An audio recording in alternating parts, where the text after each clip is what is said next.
Yes, yes, hi there. Good evening, everybody. I'm from the Campaign Against Climate Change, which is affiliated to the COP26 coalition, which is the major national coalition, which is mobilizing in Glasgow and in other cities in Britain over the coming weeks as part of the social movement participation in the global climate talks, in the global climate justice movement as the British dimension to that. I think I would like to share my screen, if I may, to do my presentation. Let me see if I can do that now. Yes, let me just get that. I'm starting from here. Slide. View, present.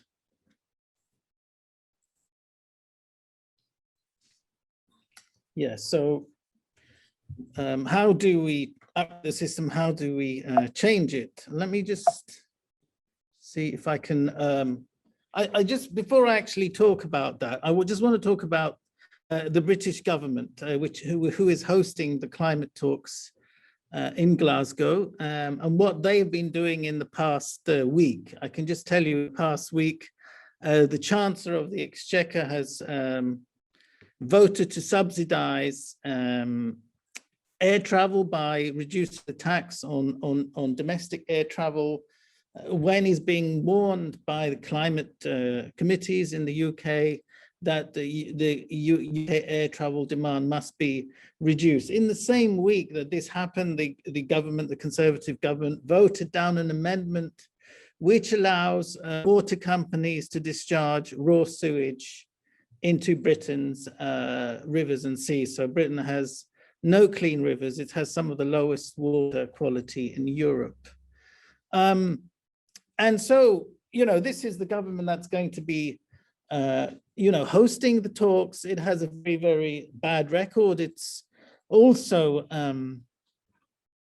wants to expand and subsidize oil exploration in the North Sea, and it approved, the first open cast coal mine to produce coking coal for steel.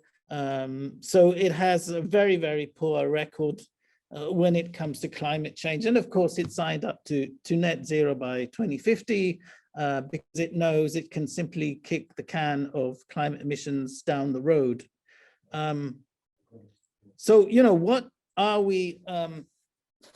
I'm not going to show, I don't want to share too many graphs, but I think this is a very instructive graph. It's produced by the Global Carbon Project, and it's based on IPCC 15.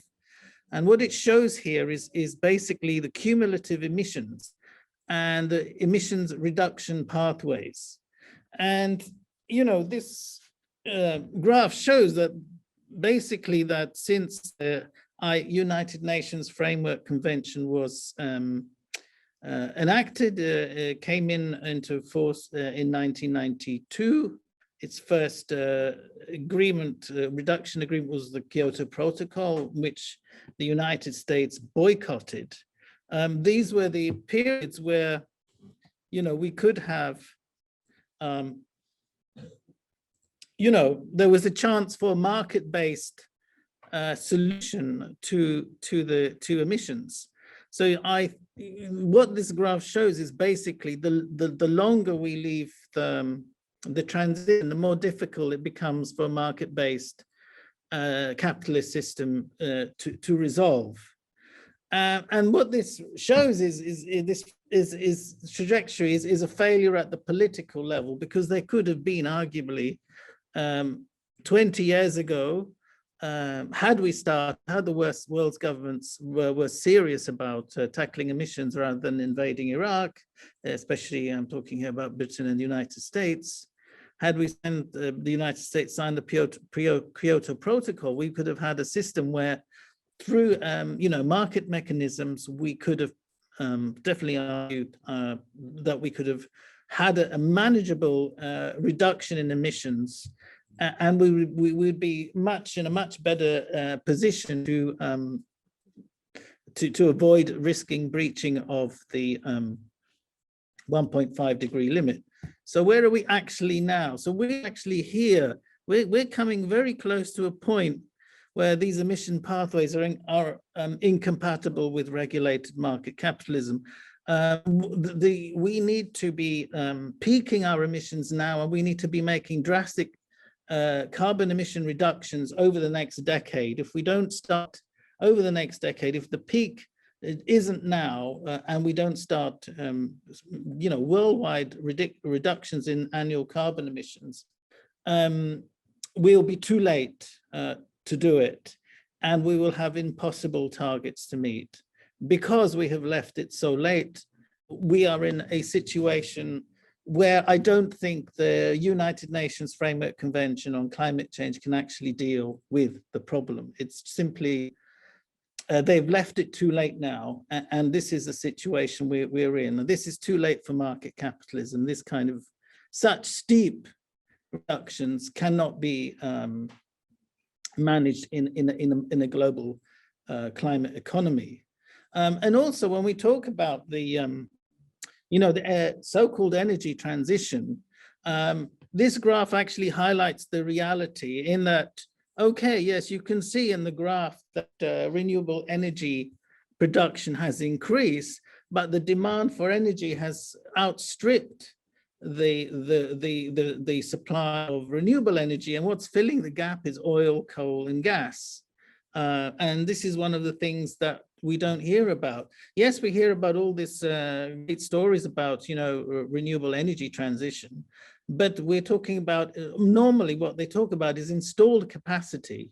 So yes, we have increased rapidly the installed capacity of renewables in terms of power. We don't talk about the annual outputs because, renewable energy has loading factors which are less than 100%. And that is often overlooked when we talk about this. Also, another factor that we have overlooked is also the institutional obstacles that are in the way. My presentation is simply one thread through this whole discussion. I'm picking on certain subjects because I think they complement the discussion that we had, especially what Harjeet mentioned was the idea of a non-proliferation treaty for fossil fuels. We've got an anti-climate treaty in the West. It's called the Energy Charter Treaty. It very, very rarely receives any attention in the media, but it gives enormous power to fossil fuel corporations to sue governments who are producing decarbonization. So we've got the example here of the Energy Charter Treaty, sues the Dutch government over coal phase out. The Dutch government hasn't got a great record on decarbonization, but even whatever it's doing is being challenged by these corporations using these undemocratic treaties. And so, one of the institutional obstacles we have to deal with is things like the Energy Charter Treaty, and I think we should call for the abolition and the withdrawal of countries from it. And I think the treaty is up for renewal soon. And one of our demands should be that Italy, UK, the EU, all withdraw from this Energy Charter Treaty because it's incompatible with any idea of saving the planet from runaway carbon emissions. Also, one thing that we could also discuss is the missed targets. The rich countries promised developing nations $100 billion a year in climate finance by 2020, and as you can see, in every single year they have missed their targets. If you add up all the commitments, they're way behind what they promised. And this even includes finance through multilateral. So some of it is even a debt financing, not even proper reparations. But even if you consider all these taken together, they still don't reach the promises that were made by the rich countries of the global north. And also we need to consider one thing is, you know, the effect of, you know, the exacerbation of tensions around the world. The US intelligence, US Department of Defense is taking the issue of climate change more seriously than its government. Sadly, what it means is a much more of a national security state response, one based on closed borders, militarization of borders, rather than based on solidarity with the global South. And in this regard, you know, we need to consider, you know, the aspect, you know, one of the things that the IPCC report said, one of the consequences of global warming already is a large scale migration because parts of the world becoming uninhabitable. And we've got now the phenomena of climate refugees. Unfortunately, the UN doesn't recognize climate refugees. And I think this whole idea of climate refugee needs to be taken more seriously by the UN, and recognize displacements caused by climate chaos are happening. It's a complex phenomena, but it's one that needs to be addressed at the international level. I've got here sources. When we talk about climate refugees, one thing we need to understand, it's mostly displacements from the global South to the global South, most about internal displacement. We're not talking about poor people migrating from the global South to the global North. So you see here this table, it's from the International Displacement Monitoring Center. It shows you where the most displacements caused by disasters were. So you've got India, the Philippines, Bangladesh, China, and along with down, you've got the US and all these other global South countries. You know, with Ethiopia, Mozambique, these are very large levels of displacements because they have, you know, quite smaller populations than the US. But as you can see, as a proportion of population, these are very, very high figures. And we also, when we consider how now new displacements causing by disasters are outpacing conflict and violence as a major source of migration around the world. This is happening now. So how do we solve these problems? I would argue that the solution will come from the bottom upwards, that we need to engage in society in every country, that it's also very important that we engage with the trade unions. And I think we can look to, you know, figures like Greta Thunberg, who is, you know, a figurehead for this global movement that people become much more aware of. That there is a global movement and it's being led by young people. And I think, you know, the thing that she's saying is we need public pressure, not just summits. I completely agree with that viewpoint. And I think we also need to consider what are the best tactics and strategies for a global movement. What you see on the left was a mural by the artist Banksy. From this moment, despair ends and tactics begin. And I think this is a bit, and also got here, you know, the discussion that is taking place within the movement by this people like Andreas Malm, who've got this other ironic title, I would say, regarding how we actually, as a movement, change the course, the direction in which the world going. And I think one of the things for me that was important over the past couple of years, someone who has been active and attended the counter summits. I was in Copenhagen in 2009, in Paris in 2015, involved with the mobilizations there for these counter summits. What is important is to understand that these movements, things like the movements of the Dakota people at Standing Rock, all these are the climate justice movement taken together. When you sum it all up, all these movements are the climate justice movement, and the climate justice discourse is one which is now starting to dominate the debate within the movements and internationally. In the past, the way that climate politics was addressed was as a dry technical issue, which was mostly led by NGOs. That was the past view of how we did things. So we used we put forward rational arguments to politicians. They would be convinced by the arguments and policy would change. And to a certain extent, that does work in certain situations. I could give you an example of the Montreal Protocol, which got rid of CFCs, which were disturbing the ozone layer. And that's an example of a successful international treaty that has delivered. But I think when we come to carbon, when we come to fossil fuels, it's such an entrenched aspect of the global capitalist system that it has centers of power and it has big political influences. And also when we're talking about massive change, we're talking about disruptive change, and we are also having to deal with the question of sunk assets, which are sunk in, investment sunk into the fossil fuel infrastructure. So it's very, very important for us as a movement to actually shut down all new make sure that the fossil fuel, there is no new fossil fuel infrastructure being created.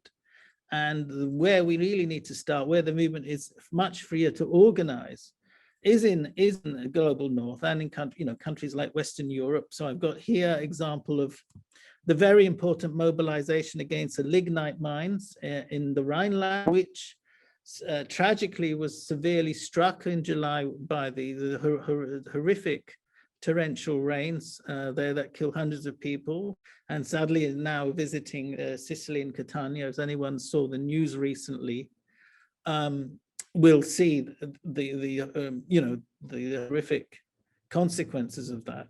But I was also I was in Paris, but I was also in Madrid in 2019, and the thing about the Madrid COP, which to me was very significant and important. I think we the reason why it was moved from Santiago to Madrid was because of, ironically, a big protest movement in Chile against the government's 30, 40 years of neoliberal policies, and that correlated an enormous revolt in Chile, and the government couldn't guarantee the security of the Conference of Parties, and so it was moved to Madrid. I say this is an ironic thing, because the solution to the climate crisis doesn't come from the UN FCC, from the annual jamboree of the COP, but it will come from the bottom of society. And it will come from people breaking from the dominant neoliberal ideology, which has dominated economic thinking for the past 30 to 40 years. And it will be one based on ideas which are based on solidarity, on equity, on respect for Mother Earth, on respect for indigenous rights. It won't be based on the ideas of commodifying nature, which is what the dominant policies which are discussed with things like carbon markets and this idea to convert, forests into commercial assets, which can be traded by financial institutions. These aren't the policies which are going to work. They have failed. The 30 years of the United Nations Framework Convention failed to deliver. It doesn't have the teeth to enforce any kind of agreement, unlike the Energy Charter Treaty, which I mentioned before. And that's why we have to leave it to massive, understand it's a political problem, and that the solutions come from the protests that we have seen in countries like Chile, and we need to link the climate justice movement to socially progressive movements around the world, which are based on meeting people's needs. So, for instance, in the UK now, we've got people protesting against insulation the government's cuts to insulation grants. Now that we're facing, tripling of energy prices as a result of the squeeze caused by the pandemic. We are linking the issues to social justice issues and to other issues, anti-racism, for instance. And I think this is the way that we can address the problem and actually look for solutions that go above and beyond the United Nations approach and the top-down approach that has failed so much. So I would invite you all to join the global protest on the 6th of November around the world. Get involved with the COP, with the coalition. I've got the website here, which is the COP26 coalition, which is a broad coalition of groups from all of civil society, and of course there are organizations from the global south and other countries that are involved, and start from there. I think the solution, as Greta says, and hope comes from action, not from passivity. So I'll leave it at that.